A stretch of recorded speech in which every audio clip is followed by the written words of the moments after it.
Assalamualaikum warahmatullahi wabarakatuh. Bismillahirrahmanirrahim. Alhamdulillahillazi anzalal Qur'an hudal linnasi wa bayyinatin minal huda wal furqan. Wassalatu wassalamu ala asrafil anam wa ala alihi wa sahbihil kiram, amma ba'du. Sahabat Banhas TV Sarolangun yang dirahmati Allah Subhanahu wa taala. Mengawali perjumpaan kita pada kesempatan ini, marilah kita menyanjungkan puja dan puji syukur kehadirat Allah Subhanahu wa taala. Karena atas limpahan rahmat dan karunia-Nya, kita masih diberikan oleh Allah Subhanahu wa taala kesehatan dan kesempatan sehingga kita dapat berjumpa dengan bulan Ramadan 1442 Hijriah. Semoga amal ibadah kita diterima oleh Allah Subhanahu wa taala. Amin ya rabbal alamin. Selawat berbingkai salam semoga selalu tercurahkan kepada junjungan kita Nabi besar Muhammad sallallahu alaihi wasallam dengan melapaskan Allahumma sholli ala sayyidina Muhammad wa ala ali sayyidina Muhammad. Sahabat Basnas TV yang dirahmati Allah Subhanahu wa taala.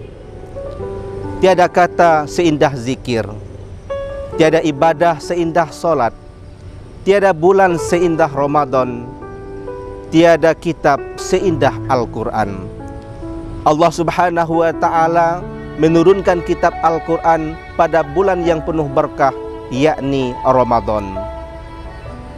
Menurut mazhab Imam Syafi'i radhiyallahu an, bahwa Al-Quran diturunkan oleh Allah Subhanahu wa ta'ala pada tanggal 17 Ramadan. Oleh karena itu, tanggal diturunkannya Al-Quran ini disebut dengan istilah Nuzul Quran. Inilah yang akan menjadi topik pembicaraan kita pada kesempatan yang penuh berkah ini. Sahabat Banhas TV Sarolangun yang dirahmati Allah Subhanahu wa taala.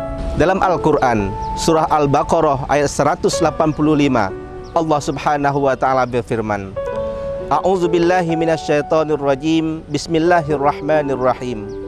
Syahrul Ramadan allazi unzila fihil Qur'an hudal linnasi wa bayyinatin minal huda wal furqan. Bulan Ramadan, bulan yang di dalamnya diturunkan Al-Quran sebagai petunjuk bagi manusia dan sebagai penjelasan-penjelasan mengenai petunjuk itu dan sebagai pembeda antara yang hak dan yang batil. Kaum muslimin rahimakumullah, Al-Quran merupakan mukjizat yang paling istimewa yang diturunkan oleh Allah Subhanahu wa taala kepada Nabi kita Muhammad sallallahu alaihi wasallam. Berbeda dengan mukjizat-mukjizat nabi-nabi terdahulu yang hanya bisa dilihat, disaksikan dan dirasakan oleh umat-umatnya saja. Mukjizat Nabi Musa contohnya, ketika Nabi Musa memukulkan tongkatnya ke laut, laut pun terbelah menjadi jalan menyelamatkan umat Nabi Musa dari kejaran Fir'aun. Hal itu hanya bisa dirasakan dan disaksikan oleh umatnya yang hadir pada saat itu. Begitupun mukjizat Nabi kita Muhammad sallallahu alaihi wasallam, ketika beliau mampu membelah bulan, memancarkan air dari sela-sela jarinya. Mukjizat itu hanya bisa dilihat dan disaksikan oleh sahabat-sahabatnya yang hadir bersama beliau pada saat itu, dan kita hanya bisa membaca dari kitab-kitab sejarah. Namun berbeda dengan Al-Quran, ketika diturunkan oleh Allah Subhanahu wa ta'ala 14 abad yang silam, sampai hari ini kita pun ikut bisa membaca, menyaksikan, mendengar kitab Al-Quranul Karim yang mulia tersebut. Hal ini karena Al-Quran dipelihara oleh Allah Subhanahu wa ta'ala. Dalam Al-Quran Allah Subhanahu wa ta'ala berfirman, Inna nahnu nazzalna dzikra wa inna lahu lahafizun. Sesungguhnya kamilah yang menurunkan Al-Quran dan sesungguhnya kamilah yang akan memeliharanya. Surah Al-Hijr ayat 9.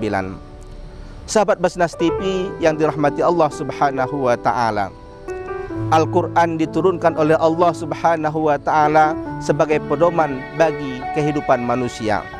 Maka oleh karena itu, Al-Quran harus kita baca, Al-Quran harus kita pahami, dan Al-Quran harus kita jadikan pedoman dalam kehidupan kita sehari-hari.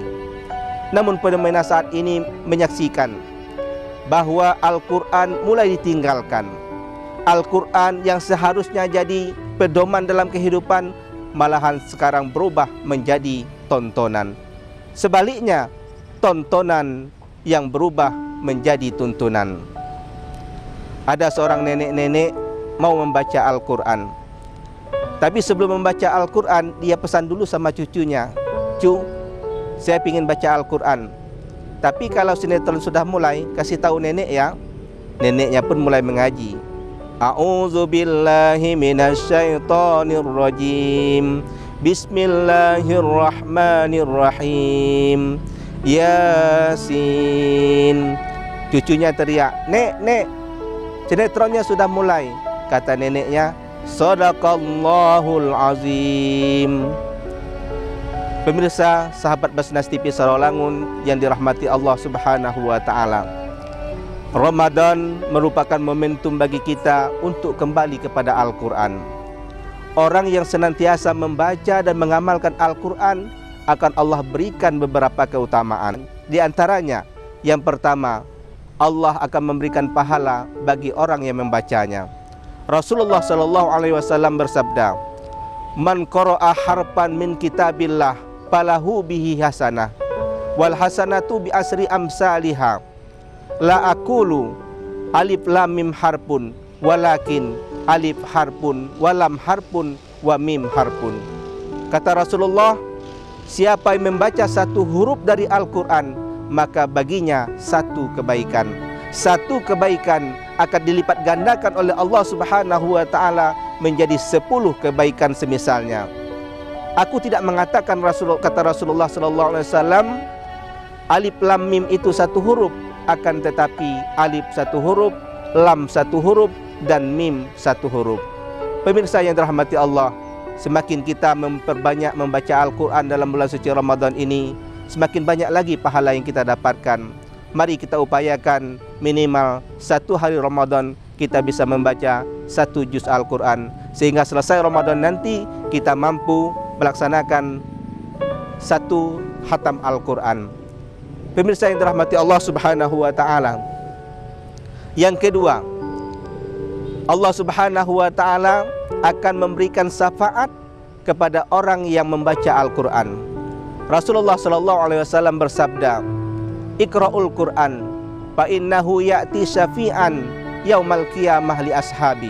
Bacalah Al-Quran, karena sesungguhnya dia akan datang menjadi syafaat pada hari kiamat nanti kepada pemiliknya, yakni orang yang membaca dan orang yang mengamalkan Al-Quran. Pemirsa yang dirahmati Allah Subhanahu wa ta'ala, Al-Quran merupakan untayan firman-firman Allah yang penuh makna. Melihatnya akan memperoleh pahala yang tiada tara, mempelajarinya akan memperoleh ilmu yang sangat mulia, membacanya seakan-akan kita sedang berdialog dengan Allah Sang Maha Pencipta. Mari kita jadikan Al-Quran sebagai pedoman hidup kita, dan mari kita jadikan Al-Quran sebagai bacaan sehari-hari kita. Insya Allah itulah yang akan menyelamatkan kita di dunia hingga di akhirat nanti. Amin ya rabbal alamin. Demikian yang dapat saya sampaikan. Terima kasih atas segala perhatian dan mohon maaf jikalau terdapat kehilapan. Saya Musanib SHI MH mohon undur diri. Wa ilallahi tulja'ul umur. Wassalamualaikum warahmatullahi wabarakatuh.